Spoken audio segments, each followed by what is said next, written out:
Good morning. Gerald Michael Anderson here. The number to ring if you want to contact this programme, and it's easy enough to do. It's 08459 555 678. The email address is jerry.anderson@bbc.co.uk, and the text messaging service for those of you who have not had a fulfilling life is 81771. What an exciting country this is. What I always say to you every morning when I come in here. I can't say. I cannot say. No, but apart from that, we're thinking the same thing, aren't Yes, we? yes. Would you love to say that? Yes, you would. There's one thing I always say to him when you come in. I'm always in here from about 7:30 because I like to read all the emails, read all the papers, and digest the news the previous night, get a feel of the new day. When you come in at 28 minutes past 10, I always say the same thing to you. Yes, 9 words. I think it is. 9 words that could mean the difference between being sacked and remaining on for a week or two. Yes. 9 words that could mean that we're sacked today, now, before 12 o'clock. Yes. But I always say to you, whenever I say those 9 words and you brighten up a little, perks you up. But what I always say to you, what a great country this is, what an exciting country this is. I didn't know it was... Northern Ireland, look at that football match last night. Nobody told me about the match. Nobody told you? No. Do you know what annoys me? No, what annoys me, and I'm gonna say this now. Do you know what annoys me? And I can understand the reasons why it's done. Mm-hmm. Do you understand what I'm saying? I can understand the reasons why it's done, but I think that the people should be told. Okay? Whenever the Stephen Watson comes on and he says Northern Ireland will be playing Slovenia tonight, It was a strange coat he was wearing. I didn't like it. Strange. It looked like kind of an Oxfam job to what me. it was. Anyway, fiver. Yeah. Anyway, but whatever. Don't let's knock him on his sartorial choices. No. But what I'm saying, I just said it was strange. I didn't say. When they say in the BBC, this is the thing that the BBC does, and I know I'm going to be rapping the knuckles, but I have to say this: when they say Northern Ireland are playing Slovenia tonight, you can see the highlights at 11:15. Yes. When did you say you can see it in Sky One? See, I thought it was a friendly match. It's not a friendly match. So when did you say, just for the benefit, BBC is the people who give you information, right? They should say, you can see the highlights, but if you want to watch it live, you watch it in Sky. Why did you say that? I would feel better. Do you know it would be inclusive, I would feel a sense of closure. See, I didn't know. I had the TV I know it's off. Rupert Murdoch and all that, and we can't publicise in other places, but for the benefit of the listeners, the viewers there who didn't know it was on Sky. No. When did you say that? The highlights tonight, Stephen Watch, Jackie Fullerton, whatever I heard, I really thought Northern Ireland were going to be beaten last night. Do you know why? Why? Because Jackie said things are beginning to look up for Northern Ireland. Then I thought immediately, we're doomed. This is what I want to ask you I said, about. defeat is inevitable once Jackie says that. Jackie was getting very excited. No, but that's what I want to talk to you about. Yes. How does Jackie do that? I'll tell you how he does it. For instance, you get up and walk to... You don't have to do this. I'm going to pretend you get up and walk to the door. Say, Sean Coyle is getting up now and he's going out the door. Is he sitting in the studio? No, he's sitting up in the wee box. What do you call the wee thing? Lodge. Not the orange lodge. The commentary box? Yes, he's sitting up there way above everybody. No. He is. I sat up with him one night. No, that's during a live match. What do you think that was last night? Do you think they played it the day before yesterday? Are you... right. Jackie can only commentate when the match is being played.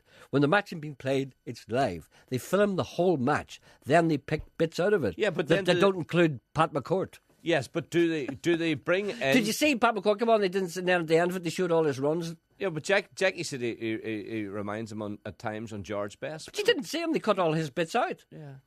Anyway, this is what I want to ask you. Would you let me ask you a question? No, I'm too excited Stop about interrupting things. me. You're excited. It's my this morning. programme. Stop it. I can interrupt you if you like. I've learned how to do it from you. Right. This is what I think after watching it last night. See, I turned the TV on at 11:15 to see the match, see the highlights of a friendly match, as I thought. You see. Because England were playing a friendly, the Republic were playing a friendly. I thought it was all friendly matches. We're always different here. But I didn't know. Nobody told you. Nobody told me. Why didn't you read it in the paper like an ordinary human So being? I turned on the TV at 11:15. Stephen Watson told you at 6:30. You weren't listening to him? No, the TV was off. Well, you see, what do you expect to know if they don't put it on the TV? Sorry, go ahead. What was it saying? I don't know. Anyway, yes, Jackie. And I'm watching Jackie, and John O'Neill's not with Jackie. No, he's on the radio, Radio Ulster. But you see, Jackie's good when he's with Big John O'Neill. But this is what I was thinking. You implying that Jackie wasn't good last night? He didn't say anything notable. This is why I had a notebook and so had I. I went immediately when I heard Jackie. I said, "Oh, this is a real live match, if you know what I mean. This is not a friendly. Jackie, I'll say something." So I went and got a pen and a piece of paper to write down things. Jackie never. So I think what they do is they film the whole match, and then they edit it down. No, they don't. And then they bring Jackie into a wee room and say to Jackie, right, comment on that now. No, they don't do that. That's what I thought. That's what it sounds like to. Well, if it sounds like that, it's Jackie's fault. They don't do that. No, they don't do that. Now, I thought it's great to see Northern Ireland coming home with a triumphant 0-0. Yeah, but what? How do they do it then? You tell me Jackie sits up there. Well, why does he not bring John O'Neill or somebody with him? I don't know. Why do they not have a man with Jackie? No, the Jackie why they put John O'Neill to the live commentary that's on the radio. Because they're not going to use all his comments. It's very difficult to slip in comments when a man like John O'Neill comments upon what's happening. It's very hard to slip that in during highlights because the highlights are usually quite brief. You understand what I'm saying? I can explain all this to you. It doesn't enhance the highlights. Look, will you forget about this? No. The thing is, we're still in with a chance. Yeah. All we have to do is win the next 5 matches. And we might be second. Listen, as I've said before, this is an exciting country to live in. You know, I wake up every morning and I say, thank thunder, Thank thunder. I'm living in Northern Ireland at this time of excitement. And I open the paper today. I'm not going to tell you which paper it is, but it's either the Belfast Newsletter or the Irish News. And I get a glimpse of, you know, the brave new world. And I open the paper, in the middle there's a 2-page spread. I'm very excited. Do you know what it says? Growing interest in allotments. And I can't wait to get up. And here's a gentleman. Now, here's something which I think is great. A gentleman wrote to me and he said, your lost purse sketch yesterday. Well, it wasn't a sketch, really. No, it was for real. It was for real. Reminded me of it. It's a terrible little cough. I tried to disguise that. I know, it's tubercular. That's tubercular. I didn't like that. Mm-hmm. Mm-hmm. I get it in the morning. Remember the disease that Jane Austen, those people used to always die of? Consumption. Yes. That's a little consumptive cough. Give us it again. I'll give it to you. I can remember it. That's it. That's it. There you see. Do you remember the wee boy Tom Jones or the wee girl? Yes, in the Secret Garden. Do you remember the Secret Garden? Yes. The wee boy in the bath How chair. did Tom Jones cough? He went. It's not unusual to be loved by anyone. Anyway, sorry I interrupted you there. You were talking about the Secret Garden. Do you remember the Secret Garden? No. That's Kendall Carson. That's a song called Oh Baby Lie Down. Additional vocals there from Chip Taylor. And that's from an album called All Right, Dynamite. Do you remember her in here? Emma wants to know why you didn't segue. I'm going to. I'll tell you why. You can't segue now. No, I can't segue. No, the reason why I didn't segue is because it's part of a policy in this program. I wanted to talk about her. Do you remember her in here with Chip Taylor, Kendall Carson? Do you remember? I do. She was great. Yeah. Anyway, she's doing some gigs. Tomorrow night she's in the Errigal Inn in Belfast. On Friday the 1st of April she's in the Marketplace in Armagh. On Saturday the 2nd of April, Portrush Playhouse. On Sunday the 3rd she's in Limavady. And Tuesday the 5th, Kilcashin in Gallagher's. I don't know where that is. But also, but I advise you to go and see her, even if it's just to look at her. Me? No, not you. You wouldn't go anywhere. The listeners I'm talking to. Are you going? The listeners. Are you going? I might, you know. I might. Because I will be in the vicinity. Go just to look at her, even if you don't like the music. Say that. Just go and look at it again. What I'm saying, it's worthwhile just going to look at her. You can't say that. I'm saying that because she was in here. She was some sort of object. Nothing wrong with that. If she heard me, just go and look at it again. If she heard me saying that, she'd be pleased. If she heard me, might well be. You're Kendall Carson. Would you be pleased, Emma? Emma's very annoyed. She's not. She is. If I said Emma Taylor is wonderful and she's a great singer, but even if you don't like music, it's worth going to see her. Just go and look at her. Just go and look at her. Emma, would you be annoyed at that? Yes. Well, you turncoat. Who? She's afraid of you. She is not. She's afraid of saying the wrong thing. thing. I could see she was angry in the corner. Well, if somebody said Quite to me, angry. Somebody said to me, listen, Jerry Anderson's got a gig on tonight. He's going to be doing stuff, but you know, it's worth it just to go and look at him. He's so handsome. I'd be chuffed. I would be chuffed, I'm telling you. But also, on 2 of those gigs, on Friday the 1st of April in Armagh Marketplace this Friday and this Saturday in Portrush Playhouse, she'll be joined by another fantastic singer and musician, Grania Duffy. And this is her. And that's why I didn't segue, because I wanted to talk in between the 2 things. You know so little about what I do.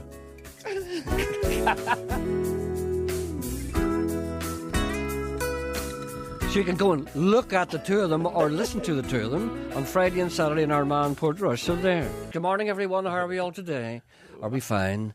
Is everything all right? Are we happy enough? Is there anything I can do to make you more comfortable? Who's with us? Is it Emma? Good morning, Emma. How are you? Is your seat okay? Is the level all right? Do you want a wee blanket around your knees? Are your headphones okay? Would you like a cup of tea? What about a little bit of sugar in that? Would you like a biscuit? Sean, are you okay? Emma had a rather disturbing dream last night about you. Really? Yes. Is it something she can talk about? Yes. She's already told me. Uh-huh. Why didn't you tell me? I'm open to everyone. It upset her. She doesn't like approaching me. No, it upset her. No, because any time she approaches me, she gets afraid. Yes. Because she knows what she's dealing with. Yes. Well, tell me what exactly the dream was, by proxy. Emma is there, but maybe... Emma, do you give us permission? Do you give your permission for him to tell me what your dream is? She nods. Yes. I see her nodding, yes. What was the dream? Well, the dream was, it ends up with you having a heart attack. Oh, don't like that. No, nor did I. I was smiling. Neither did Emma. It upset her. Well, apparently, you gave some money, a subscription to a charity, and shortly afterwards, £4. Yes. I'm not going to mention the charity. Hold on, let me just recap there. You were asked for a donation.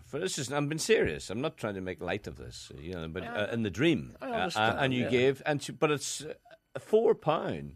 That was the figure. Pounds, perhaps. Yes. It's plural. Yeah. Yeah. And I had a heart attack. Yeah. No, well, the implication being, no, I don't think so. No. Don't tie the two of them together. Well, you seem to be. I'm not. By your pregnant silences. I am not tying the two of them together. In other words, you're implying to the listeners that if I, in my infinite generosity and wisdom, had decided to give a certain charity £4 and reflected upon it later, it'd be enough to induce a heart attack. No. Basically. Is that what you're trying to say? No. That's the implication. No, well, that is not meant. Okay, well, try and explain what you mean. Well, let's just... You give away £4. Yes. All right. Yes, and then I had a heart attack. I'm only putting this figure on it because it may mean something in a dream, the number 4. That's all. It's not okay, you went into a shop and you spent £4. Okay. Yes. Right, can we say that then? £4. Yes, you can say that. Okay, yeah. And then later on the day... There's something you're trying to say and you can't get it out. You took a heart attack. I don't like that. No, okay, so the bald fact is that I gave £4 away to a charity shop, right? Well, and then later on I had a... Let's not say when you bought sweets. Chest, heart and stroke. Was it chest, heart and stroke? Forget about what you give the money to. Forget about that. It's the figure. It's for number 4. Number 4. That's what I think. Money, number 4, heart attack. I wonder if any people who read dreams, that may be important to them. Okay, we'll put that out for the people out there who read dreams, the dream readers, the dream catchers. The dream machines. The dream machines. Means nothing to me. No. Anyway, thank you for that. Thank you, Emma, for your distorted thoughts. It has upset Emma. Has it? Yes. Emma's very fond of me. Because when she woke up this morning, she thought about found out she was alone. No, she's very fond of me, I can tell. Emma's very fond of me. And anything that upsets me upsets her. And the thought that I might die soon, she can't handle it. But, she knows the risk. But is that not the sign of a long life? When people dream about it. I wonder, did you die? I never ask her. Ask her if I died or not. Yes, because if I died, there's hardly much point in me going on. No. I'll just lie down here. Anyway, let's not dwell on morbid matters. Let's welcome the listeners. Good morning, listeners. Welcome today. Look at this lovely day. Yeah. It's good to be here. It's raining. I know, but sure. As long as we're alive. Well, we need the rain because we've had a very dry month. Of course we need the rain. The plants need it. They're crying out for sustenance. I got a second cut yesterday. A second cut? Yeah. Oh, you're during lunchtime. Lawn mowing activities. During lunchtime, I had a quick... That's all right, Sean. Can we just move on? Have you thought anything more about your guitar?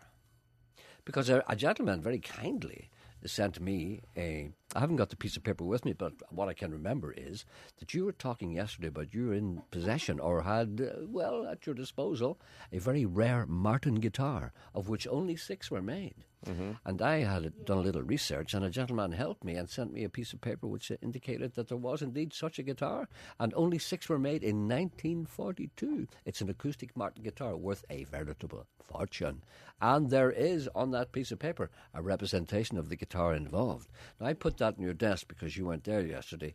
You went home to work. Mm-hmm. So I put it in your desk. Did you get a chance to look at that? I looked at it, yes. Does the shape of the guitar remind you of the one that you have? I remember the guitar now. Mm-hmm. And it was a very, very dark brown, almost mahogany-coloured guitar. Mm-hmm. Is it full-bodied? Yes. Well, you see, that fits the description. So this is good. I mean, I think I'm not going to quiz you any more about that because I can sense you're out of your comfort zone. And it's something that I think it's something you're grappling with inside. Yeah, but you see, I can't emphasize this enough. It doesn't belong to me. It's but that's only a minor consideration. See, you're a crook, and I can't understand why this annoys you because you're a crook from way back. The same as I am. I'm a crook too. None of us are particularly honest. I mean, would you admit that? I'm not an honest person. I'm a very shady individual indeed, and you're the same as me because I know some of the things you've done. So there's no point in coming the poor man to me. I know that you're not unblemished, and I'm putting myself in the same boat. If it didn't belong to me, it wouldn't mean a thing. I would just sell it anyway because I have no principles or morals. But I know you've one or two, but I looked for them one day and I couldn't find them. Right, I sell this guitar. Yes. I'm sure it could make the press. Now that we're talking about it. Well, yeah, you see, this is why I think you're out of your comfort zone because you don't like this being in the public. And then the man who... The real owner of the guitar may surface. Yes, and say to me, you owe me £120,000 or whatever. As much as that? Whatever. But why don't you do this? Why don't you sell a guitar, put the money under the old mattress or the bank if you're foolish enough, and then wait for a year or two, and if your man shows up, give it to him. No, but see, tell me you want 10%. If he doesn't show up, put it in your skyrocket. No. I'm not the number to ring. Sorry, people are waiting for a program. It's out of my life and has been for 30 years. All right then, okay. I know you're not happy about all of this, and I know you tossed and turned last night. But I mean, it's important that I get we need closure here. Here, stall the wedding. The dream is to do with the marathon running for charity. Yes. Will result in a heart attack, says Johnny from Belfast. And will I go 4 miles? Is that it? There you are. I get a heart attack after 4 miles. That's what it is. The charity is... my training is going great. I can run a minute now without stopping. That's what it is. Anyway, listen, there are people out there waiting for a radio program. They're sadly disappointed to hear two men talking about things about which they know nothing. Good morning, everyone. What age is he? Stop it. Will you wait until I start the program? Let me start the program. Would I ask, Emma, how did he die in the dream? No. He didn't die. You were in hospital. You were hospitalised. Did I flatline? Was I going? What age is Jerry? Just stop it! Stop! I'll turn you off if you start that. I'll talk. But is there a nil by mouth? It says. Is there a 4? Is there a 4 in his age? There's not. There is not a 4 in my age. There's one at the beginning. There's no 4 at the end. Ask Emma when she saw me in the hospital bed. Did it say nil by mouth on top of the bed? Did it, or did it say C? TP. You know what CTP is? No. Circling the plug. Oh, no, CTD. Circling the drain. Do you know the way water circles around before it goes down? That's what doctors put in their chart. Null by mouth, CTG. No, so CTD. Listen, will you stop a minute? Good morning, ladies and gentlemen. Welcome to the programme. If you want to partake in this programme, and I can't see any reason why you should want to, it's 08459 555 678. Remember, I'm not like the others. I care. The email address is jerry.anderson@bbc.co.uk. And of course, if you want to text us, by all means, feel free to do so. But we are insulted daily by texters with little active thumbs and fingers. It's 81771. Did you watch 2012 last night? I did not watch 2012 last night. I watched something which I am going to give to you. Oh, good. Yes, and I'm not going to talk about it now. I'll talk to you about it later. I turned the TV off around 6:30. And didn't put it on again until 10 o'clock, until 2012. That's very interesting, Sean. Thank you. Yeah. Thank you, Wendy. Wendy talking about the Irish hare. Yes. Lepus, whatever it's called, Lepus lacadoporus or something like that. That's the Latin name, of course, for the hare genus or species. I remember being in Rome one time, I remember being in a restaurant on my own. It was somewhere near the Vatican. I wasn't near the Vatican, but I happened to be somewhere near the Vatican. And in this restaurant, I was looking for cheese on toast. And I looked at the menu and it says something like Lepus, whatever it was. And I ordered cheese on toast. And I got a hare. A hare. Fella brought me a hare, a roasted hare. And I went, cheers, boys, I'm looking at cheese and toast here. I was speaking to a man once. I was out walking on the roads, and I got talking to a man, and we were looking at at all these fields. He said, God, he said, I remember the time you come out here, and he said you'd see all the hares, or this time of the year, jumping about, the March hare and all that kind of. Yeah. He said, boxing hares. Now you wouldn't see a hare for love nor money. He said it was all the boys from Ballymena. I says, what? He said a group of men come down from Ballymena, netted all the hares around this area. He says, cleaned us out of hares. Did you ever hear that before? Men taking hares. Yeah, because Liam Neeson mentioned it in his movie Taken. He said, I will find your hare and I will kill it. Did he? Yeah. There you go.